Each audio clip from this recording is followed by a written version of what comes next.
Je voyais bien que vous étiez un peu embêté, Damien. C'est pas à moi, c'est à Patrice. Sur mon timing. Alors, Patrice, on commence par quoi? Eh bien, quand l'art fait corps avec la nature, ça nous donne ceci, ce que vous pouvez voir. C'est l'œuvre d'un sculpteur irlandais. Il a donné une nouvelle vie à un arbre qui était tombé lors d'une tempête. Alors, depuis les années 60, nous dit le magazine Ça m'intéresse, des plasticiens investissent le paysage pour sortir l'art des musées. Alors, vous avez en haut une photo prise dans le Puy-de-Dôme. Ce sont des diatomées géantes. C'est quoi une diatomée? C'est une algue microscopique à la base de la chaîne alimentaire. La photo en bas à gauche a été prise également dans le Puy-de-Dôme. C'est la cascade de Chaux avec des filaments rouges. Là encore, c'est une œuvre d'art. Et puis à droite, vous avez un squelette, un serpent qui est échoué en quelque sorte dans l'estuaire de Saint-Brévin, juste au sud de la Loire. Il fait quand même 130 mètres de long. Alors, sur les hauteurs des Contamines Montjoie en Haute-Savoie, vous avez droit à ce champ de fleurs. Alors, si vous approchez, vous verrez que les fleurs, en fait, ce sont des pompons de laine. Ça a été fait par une artiste qui voulait colorer l'hiver, une artiste canadienne. Elle les a replantés 4 fois, parce qu'un coup, il y a une bourrasque de vent qui emporte les pompons. Le lendemain, c'est un skieur qui passe ou qui termine dans le champ de fleurs. Enfin bon, il y en a qui piquent les fleurs, les pompons, voilà. Alors, toujours dans Ça m'intéresse, les symboles nationaux. Vous connaissez votre hymne, vous connaissez votre devise, liberté, égalité, fraternité. Il y a tout un tas de choses qui incarnent la France. Mais d'où viennent ces choses? Alors prenons la semeuse, par exemple, celle qu'on retrouvait sur le franc. Eh bien, cette silhouette, il faut le savoir, elle n'est pas française, elle est italienne. C'est celle même d'une femme qui s'appelait Rosalinda Pecce. C'est-à-dire qu'elle avait rencontré un sculpteur qui s'appelait, lui, Oscar Rotti, à Paris, en 1886. Donc, elle avait posé pour lui. Et puis, en 1896, l'État commande au sculpteur des modèles pour orner la monnaie française. Et lui, il fouille dans ses cartons. Qu'est-ce qu'il retrouve? Il retrouve la silhouette de Rosalinda. Et c'est donc devenu un symbole français. Le béret, on l'utilise pour nous représenter à l'étranger, et notamment en Angleterre. Eh bien ça date du début du XXe siècle. C'est-à-dire qu'au début du XXe, les paysans bretons sillonnaient la Grande-Bretagne à vélo pour y vendre leurs oignons, et ils portaient tous un béret. Ça avait frappé l'esprit des Anglais, et du coup, ils en ont fait l'image des Français. Le muguet. Alors ça, c'est le roi Charles IX, au XVIe siècle, qui a l'idée de faire offrir du muguet chaque début de mois de mai.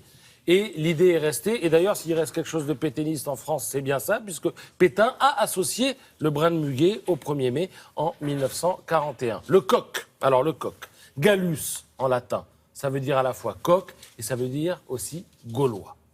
Alors Jules César, qui voulait faire un parallèle entre le guerrier gaulois et la fougue du coq, avait fini par nous traiter, nous Français, de coq. Et puis, lors de la Renaissance, François Ier s'est rappelé en fait ce parallèle flatteur, et du coup, le coq est devenu un symbole français. Vous avez évidemment aussi notre devise, liberté, égalité, fraternité. Alors ça date de la Révolution. Lorsqu'il y avait des manifs, les gens étaient dans la rue, il y avait ces mots-là, mais ils étaient associés à amitié, union, charité, sincérité, solidarité, propriété, liberté, égalité, propriété, disaient les gens. Et puis les choses se sont un peu figées au début de la Troisième République, lors de la Commune de Paris, ne sont restées que liberté, égalité, fraternité. Fraternité, d'ailleurs, on a longuement hésité pour savoir si on mettait fraternité ou solidarité, et finalement, c'est fraternité qui l'a emporté. Je termine avec le Presse Club. Vous connaissez le Presse Club qui décerne chaque année le prix de l'humour politique. Et alors, tous les 2 ou 3 mois, on a une sélection qui arrive parce qu'il y a quelques saillies verbales toujours intéressantes de nos politiques. Donc, je vous livre la sélection qui vient de tomber, la dernière sélection. Alors, vous avez, par exemple, Jean-Christophe Cambadélis, qui est le premier secrétaire du Parti socialiste, qui nous dit « À droite, ce n'est plus une primaire, c'est une équipe de foot. » D'accord. Vous avez Jean-Guy Talamoni, président de l'Assemblée de Corse. « La France est un pays ami de la Corse, dit-il. » Magnifique. Vous avez Jacques Attali qui dit « Je voudrais réussir à ne pas être candidat ». Et il parle de la prochaine élection, celle de l'an prochain. Voilà, vous avez tout un tas de citations. On fera le tri d'ici la rentrée de septembre. Et le prix de l'humour politique sera décerné à ce moment-là. Merci beaucoup, Patrice Robden. On va s'intéresser maintenant à la santé avec une vidéo qui fait beaucoup parler sur la toile. Laura est avec nous ce matin. Bonjour, Laura. Bonjour Thierry. Oui, il s'agit d'une vidéo que j'ai repérée sur le Huffington Post. Il s'agit de prévention et de santé. Ça se passe au Canada. Ils ont créé un faux boys band pour l'occasion, pour essayer de sensibiliser les jeunes au dépistage du cancer des testicules. Je vous montre juste un court extrait puisque la vidéo fait 3 minutes 43.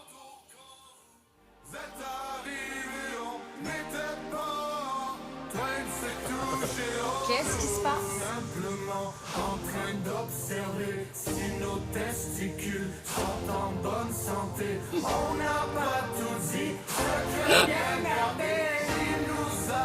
Ouais, je coupe. Après, bon, voilà, ça dure 3 minutes, je vous ai dit plus de 3 minutes 30. C'est osé, et en tout cas, ça marche puisque la vidéo a été énormément relayée et vue de plus de 100 000 fois en 3 jours. Merci beaucoup, Laura. Alors, cette fois-ci,